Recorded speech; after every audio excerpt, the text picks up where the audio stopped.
ॐ श्री सांब शिवाय नमः। अथ 53तमोऽध्यायः 53वां अध्याय। चतुर्थी कर्म। बारात का कई दिनों तक ठहरना। सप्तर्षियों के समझाने से हिमालय का बारात को विदा करने के लिए राजी होना। मैना का शिव को अपनी कन्या सौंपना तथा बारात का पुरी के बाहर जाकर ठहरना। ब्रह्मा जी बोले, हे नारद, तदनंतर विष्णु आदि सभी देवगण एवं तपोधन मुनिगण आवश्यक कर्म करके हिमालय से प्रस्थान करने का उपक्रम करने लगे। हिमालय भी स्नान कर अपने इष्टदेव की यत्नपूर्वक पूजा करके नगरवासियों एवं बंधु वर्गों को बुलाकर प्रसन्नतापूर्वक जनवासे में गए। उन्होंने शंकर जी का विधिवत पूजन करके आनंद पूर्वक प्रार्थना की, आप इन सभी के साथ कुछ दिन तक मेरे घर पर निवास कीजिए। हे शंभो, आपके दर्शन से मैं कृतार्थ तथा धन्य हो गया हूँ, इसमें संशय नहीं है, जो कि आप देवताओं के साथ मेरे घर आए हैं।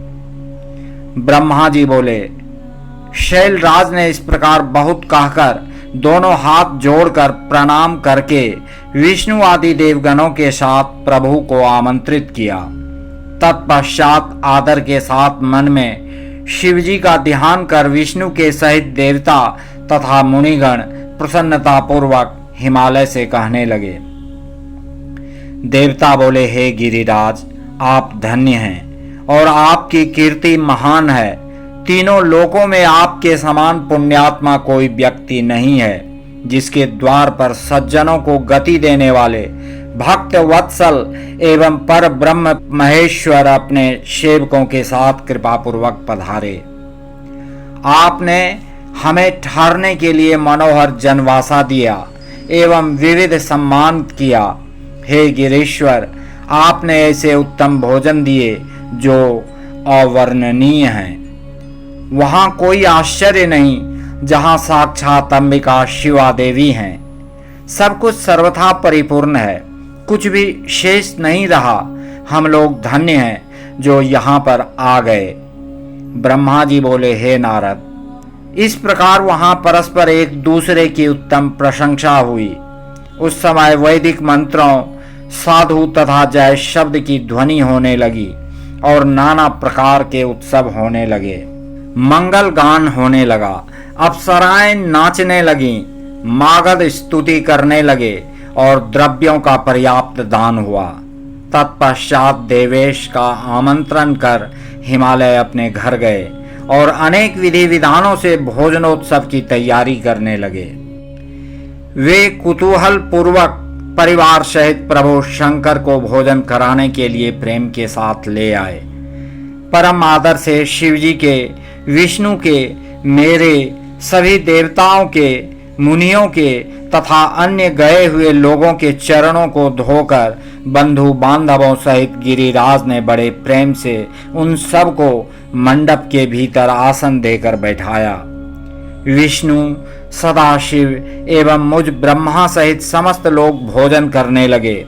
इस प्रकार गिरिराज ने रसीले विविध अन्नों से उन सब को तृप्त किया। उस समय नगर की नारियां हंसती हुई एवं उन सभी की ओर यत्न से देखती हुई मधुर वाणी में गालियां देने लगी। हे नारद, इस प्रकार सब लोग विधिवत भोजन करके आचमन कर गिरिराज से आज्ञा लेकर प्रसन्नता एवं तृप्ति से युक्त हो अपने अपने स्थान को चले गए।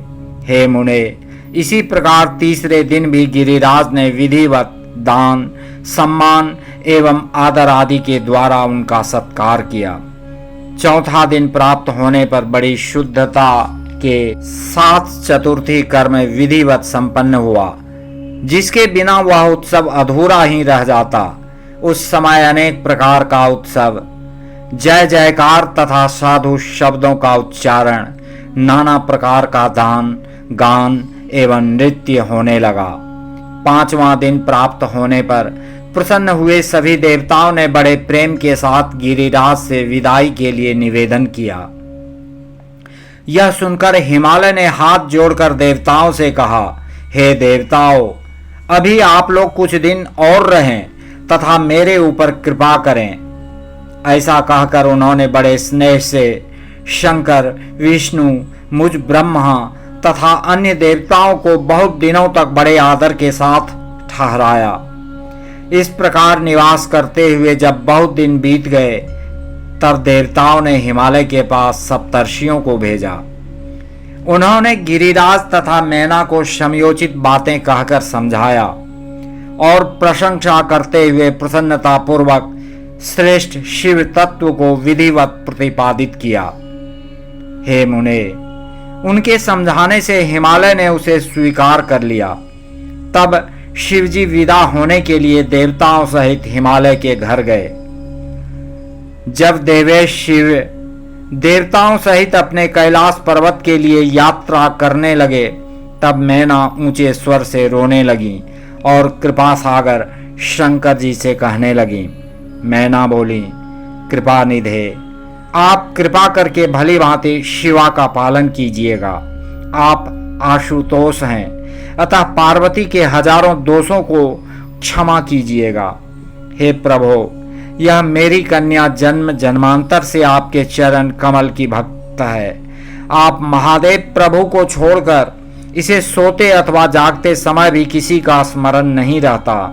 हे मृत्युंजय, आपकी भक्ति के सुनने मात्र से ही यह हर्ष के आंसू गिराती हुई पुलकित हो जाती है और आपकी निंदा से यह मौन हो मृतक के समान हो जाती है। ब्रह्मा जी बोले, तब ऐसा कहकर मैना उन्हें अपनी पुत्री को समर्पित कर जोर जोर से रुदन करके उन दोनों के सामने मूर्छित हो गई। तदनंतर शंकर ने मैना को समझा करके और उनसे तथा हिमालय से आज्ञा लेकर देवगणों के साथ महोत्सव पूर्वक यात्रा की।